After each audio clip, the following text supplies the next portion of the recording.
sa aking ina, sa aking asawa at mga anak, sa aking mga kaibigan, sa lahat ng kasama natin ngayon, maraming salamat po sa inyong pagdalo. Sa UP Alumni Association, maraming salamat po na pinayagan ninyo ang pagtitipon na ito. Tuwing ako'y pumupunta sa UP ay talagang magaan ang loob ko sapagkat kahit papano, ako'y produkto rin ng UP school system. Maraming salamat. Mga kababayan, nung ako po'y unang kumatok sa inyong mga puso, ang sabi ko, gusto kong ipagpatuloy ang mga simulain ni FPJ. Simple lang ang prinsipyo ng aking ama na siya ring naging dahilan ng kanyang pagtakbo. Sinabi niya, sa bulwagang ito, mahigit na 11 taon ang nakalipas. Importante sa isang leader ang katalinuhan. Pero mas importante na may tapat na pusong manilbihan upang tulungan ang mahihirap, labanan ang pang-aabuso, at pumanday ng isang lipunang masagana at makatarungan.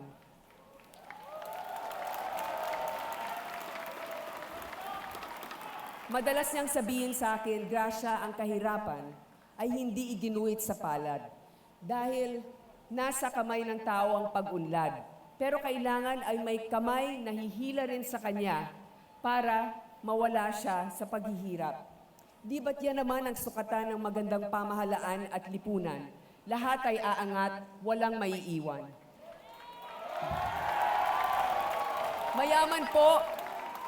Mayaman po ang ating bansa sa likas yaman, dunong ng mamamayan at kabayanihan. Dito itinatag ang unang republika sa Asya. Ito ang bayan ni Rizal at ni Bonifacio. Bago nabigyan ng boses ang mga kababaihan, ay nag-aklas na si Gabriela Silang. May nakakabilib tayong nakaraan na pinaghuhugutan. Maraming unos ang dumaan sa atin. Ilang ulit tayong tinamaan ng kalamidad, pinakamalakas na bagyo na parang binubura ang bayang ito sa mapa. Pero nakatayo pa rin tayo. Kaya gayon na lamang ang paghanga ko sa ating kapwa Pilipino. At paano ka nga naman hindi hahanga sa araw-araw na pagpupunyagi ng mga kababayan natin? Silang mga ordinaryong Pilipino na gising na bago tumilaok ang manok, hila ang bag, ang kalabaw sa sakahan, o kaya nakikipagsiksikan sa MRT o hinahabol ang bus o jeep bago pa sumikip ang EDSA o bago pa sumikip ang ibang lugar sa Pilipinas katulad ng Fuente Osmeña Boulevard sa Cebu. Silang mga ginagabi ang uwi, mga naglalamay sa BPO, mga namamasada sa lungsod at nangingisda sa laot. Silang mga magulang o anak na minsan lang nakakapiling ang mga pamilya, tinitiis ang init ng disyerto, ang panganib sa dagat, ang hapdi ng lungkot, mabigyan lang ng magandang bukas ang kanilang pamilya. Silang mga manggagawa na kinalyo na ang kamay, kinuba na ang likod, sa walang tigil ng pagbabanat ng buto. Silang mga ordinaryong kawani ng gobyerno, mga guro na ilang bundok ang inaakyat para lamang puntahan ang mga estudyanteng naghihintay sa kanila. Mga nurse na patuloy pa rin ang paglilingkod kahit na double shift pa sila. Ang mga sundalo at mga pulis na itinataya ang buhay, matiyak lang ang kaligtasan at ang ating seguridad. Kayong lahat, ang pinaghuhugutan ko ng inspirasyon. Kayo ang nagbibigay sa akin ng lakas na ialay ang aking sarili sa mas mataas na paninilbihan sa bayan.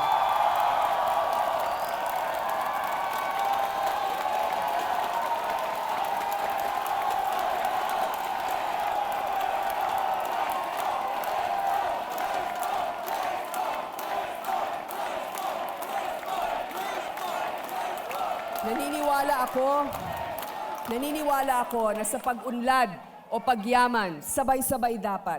At kung may uunahin man, dapat ang mga mahihirap at nangangailangan.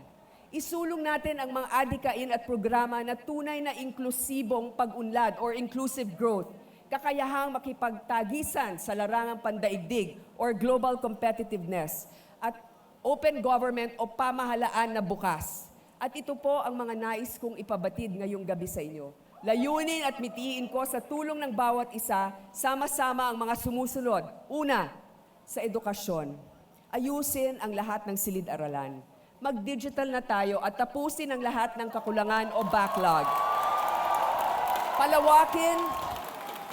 Palawakin ang ating scholarship program at pagtibayin ang study now, pay later. Tulungan din natin na makapag-internships ang mga college students natin para habang nag-aaral, nakakatulong na sila sa pagtrabaho at pag natapos ay may experience na. Pangalawa, payayabungin natin ang sektor ng agrikultura. Tutugunan natin ang hinanaing nila sa lupa. Ang irigasyon ay kailangan pa sa kalahating milyong ektarya. Ilarga natin ang mekanisasyon. Kailangan ng epektibong programa para lumaki naman ang kita sa pangingisda, pagtatanim at paghahayupan. Pangatlo, gawin nating prioridad ang pag-ayos ng ating mga infrastruktura. Kalye, tren, airport, seaport at internet man. Dito dapat mabagal katulad ng mga sasakyan dito sa Metro Manila. Sisikapin kong paangatin ang taunang budget para sa infrastruktura na umabot ng hanggang 7% ng ating GDP. Kung di kaya ng pribadong sektor, magtulungan tayo para magkaroon tayo ng government-supported industrialization at IT plan para makalikha ng industriya. Pag dumadami ang Made in the Philippines, mas marami ang trabaho na malilikha dito. Pero gawin natin ito habang pinapangalagaan ang ating kalikasan. Pang-apat, walang iisang tao o grupo na may monopolya sa tuwid na daan.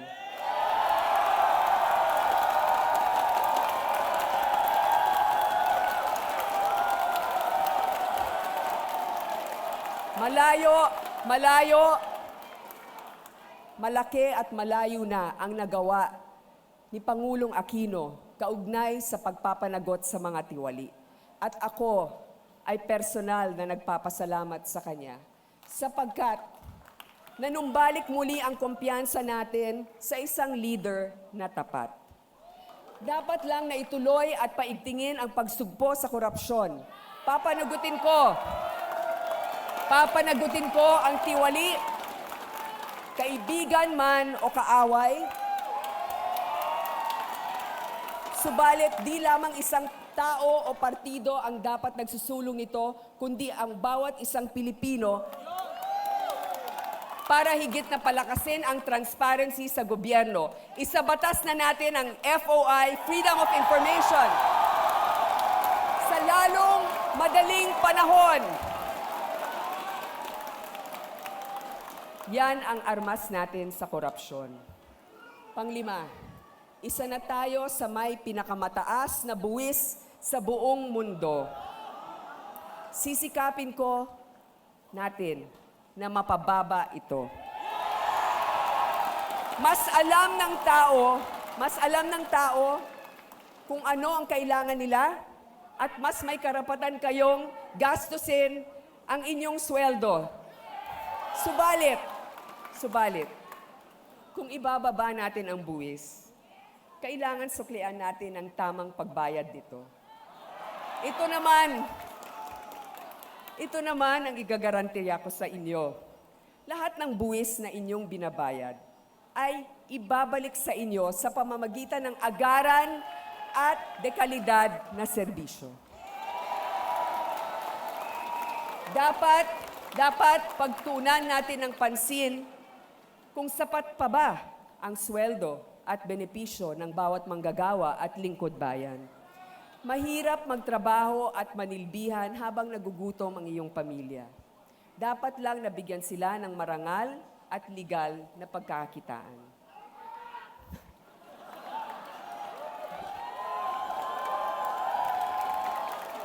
Malaking porsyento ng budget ng bawat pamilya ay napupunta sa pambayad sa kuryente.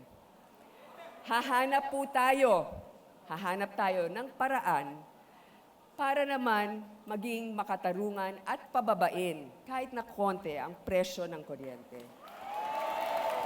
Sa maraming parte sa Mindanao, madalas pa rin ang brownout. Siguraduhin po natin na maging sapat ang kuryente para sa lumalagong ekonomiya. Paunlarin natin, kasabay nito, ang renewable energy. Pangwalo, alagaan natin at pahalagahan ang ating mga OFW.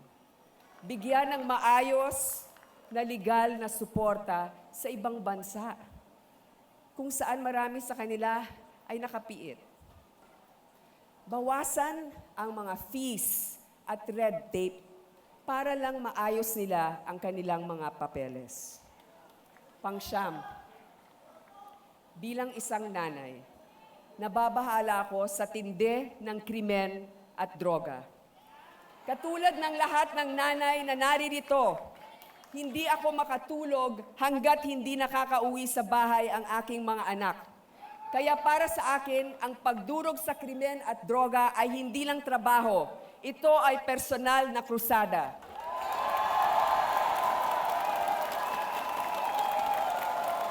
Siguraduhin natin na ang mga pulis ay may disiplina at kakayahan. Para isang tawag ay nandyan na sila at hindi lang isusulat ang krimen, kundi huhulihin ang kriminal. Isama na natin ang mga barangay dahil sila rin ay makakatulong na magbigay ng tip sa ating mga kapulisan. Pang-10, patuloy natin isusulong ang usaping pangkapayapaan sa lahat ng lumalaban sa gobyerno. Dapat nang tigilan ang pagpatay ng Pilipino sa kapwa niya Pilipino upang marating natin ang tunay na kaunlaran sa bawat sulok ng bansa sa mga kapatid nating Muslim.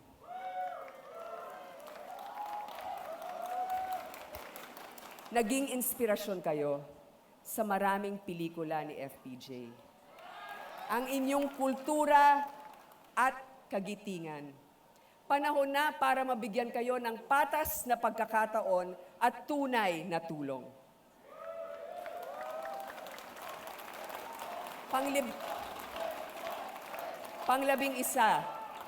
irespeto natin ang karapatang pantao ng lahat. Hindi tayo magiging bulag sa kalagayan ng lahat ng vulnerable sectors, kasama na ang mga may kapansanan, mga indigenous peoples, mga maralitang tagalunsod, mga kababaihan, kabataan, mga bata, mga foundling, mga LGBT at mga senior citizens.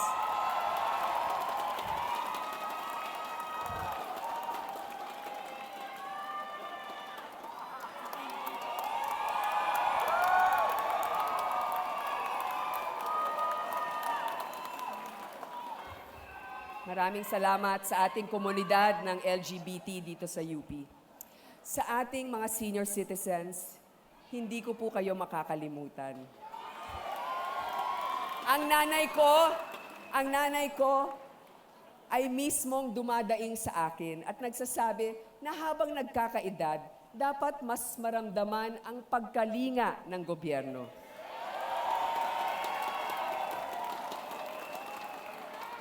Dahil may karapatan kayong gumaling. 12. Ang kalusugan ng bawat isa ay mahalaga. Dapat hindi mabangkarote ang pamilya o mamili kung kakain ba o bibili ng gamot para sa kanilang may sakit na mahal sa buhay. Dapat may pinalaking benepisyo ang PhilHealth na masasandalan. Sisiguraduhin ko na ang bawat komunidad ay may ospital na may sapat na doktor, nurse, midwife, gamot at kagamitan. Pang-13, atin ang West Philippine Sea.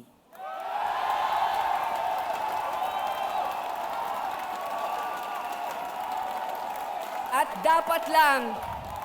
dapat lang na huwag nating bitiwan o pabayaan gamit ang mapayapang paraan at ayon sa batas. Alinsunod dito, palakasin din natin ang ating Coast Guard at sandatahang lakas.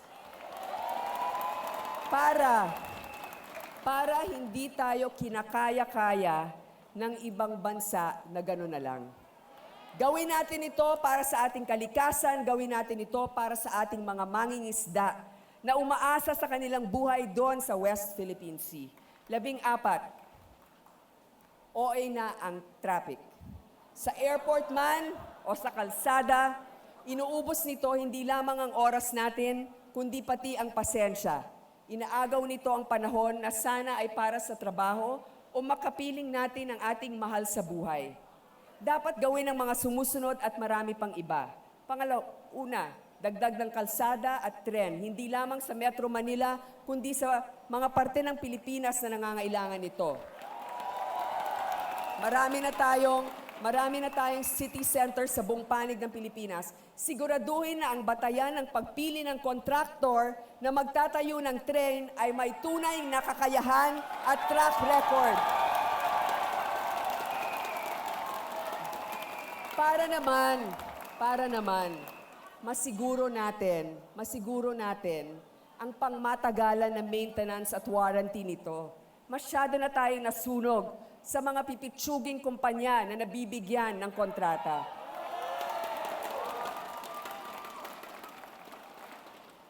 Dapat tanggalin na natin ang lahat ng kolorum at illegal parking sa kalsada. At para sa mga industriya at opisina na pwede at hindi naman frontline services, dapat magkaroon tayo ng staggered office hours. At kung may binubungkal man sa kalye, dapat ay huwag iwanang nakatiwangwang. Tanggalin ang mga kontraktor na nagbabagal-bagalan. Ang internet, para sa mga bata, ang internet ay para ring highway. Daluyan ng impormasyon. Dapat mabilis ito. Maraming trabaho ang magiging produktibo pag mabilis ang internet. Kahit nasa bahay ka lang, pwede kang magtayo ng negosyo. Pwede kang makipagpaligsahan sa kahit na sino sa buong daigdig. Internet, kailangan mabilis. Mas mabilis na matatapos ng mga bata ang kanilang homework at mas madali nating makakausap ang ating mahal sa buhay na OFW. Na hindi slow motion at walang Skype delay. Sa internet, ayaw natin ng forever bago makakonekta. 17, sa larangan ng sining at palakasan, dapat malaki din ang suporta ng ating pamahalaan. Kilala tayong malikhain na kultura. Meron tayong mga visual artists, writers, performers at iba pa na kilala sa buong bansa. Ngunit hindi natin binibigyan ng tamang halaga at tulong ang sektor na ito kahit na binibigyan nila tayo ng karangalan. Ano ang sinusukli natin? Sa palakasan naman, ang ating mga atleta ay kawawa din. Siguro naman, hindi masamang mangarap na dapat ay magkaroon na tayo ng ginto sa Olympics.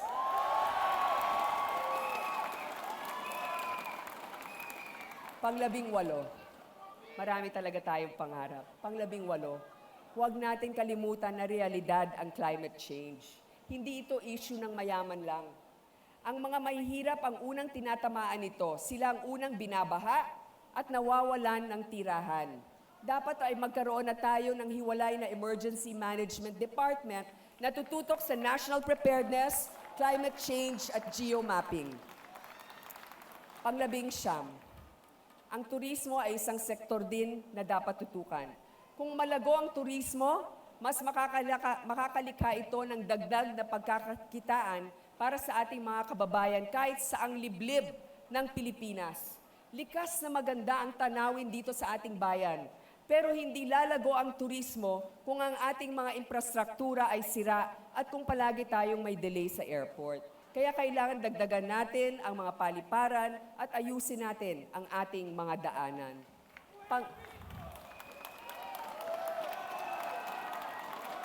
Pang-dalawampu, yaman ng ating bansa ang ating mga anak. Sila ang kasalukuyan natin at ang ating kinabukasan. Pero wala silang laban kung hindi man lang sila mapapakain ng tama. Marami pa rin ang nagugutom sa ating bayan. Napapanahon na magkaroon ng standard lunch program sa mga pampublikong paaralan. At para naman sa ating conditional cash transfer program, pwede pa rin nating palawakin ito at gawing mas mabisa. At kasama nito ay dapat merong katumbas na magtutulong din sa kanila na magkaroon ng kabuhayan para maka-adjust sila. Pero kailangan ay isama natin ito sa programang tulungan ang pinakamahihirap nating kababayan. Kulang po ang aking panahon upang ilahad ang kabuuan ng aking mga mithiin, ang ating mga mithiin at adikain. Sa mga susunod na araw, iahain ko po ito ng mas komprehensibo na nakasentro sa simpleng prinsipyo at paniniwala. Walang maiiwang Pilipino at walang maiiwang lugar sa Pilipinas. Sabay-sabay tayong aangat at sama-sama tayong uunlad. Noong tumakbo ang tatay ko, minaliit siya at sinabi na wala siyang karanasan at hindi siya Pilipino. Ngunit buong tapang niyang hinarap ang hamon at di niya inurungan ang pagkakataon na tumulong mapabuti ang buhay ng kapwa Pilipino. Ang kanyang katapatan, kabaitan at tapang ay naging inspirasyon at gabay sa akin. Ang nanay ko naman sinabi niya, "Anak, sa lahat ng ingay ng politika, huwag mong walain ang iyong sarili." Ang aking buhay ay isang bukas na aklat. Sinong mag-aakala na ang isang sanggol na natagpuan ay makakatungtong sa Senado?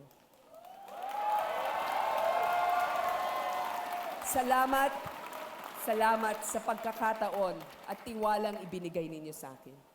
Huwag niyong kalilimutan, magaling ang Pilipino, mapagmahal, malikhain at marunong gumawa ng paraan. Kaya nating marating ang ating mga mithiin para sa bayan kung magsisipag, magmamatyag, at sisiguraduhin na may tapat na gagabay sa atin.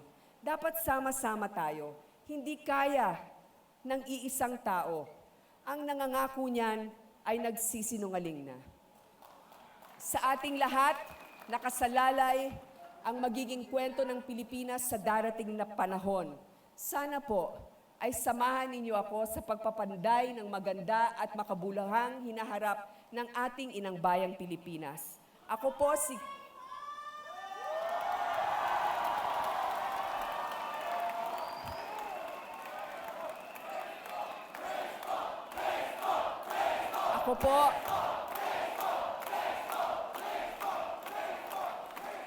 Ako po si Grace Poe, Pilipino, anak, asawa at ina.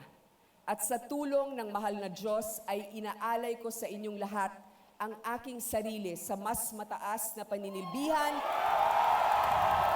bilang inyong inaalay ko ang aking sarili sa mas mataas na paninilbihan bilang inyong Pangulo. Maraming salamat.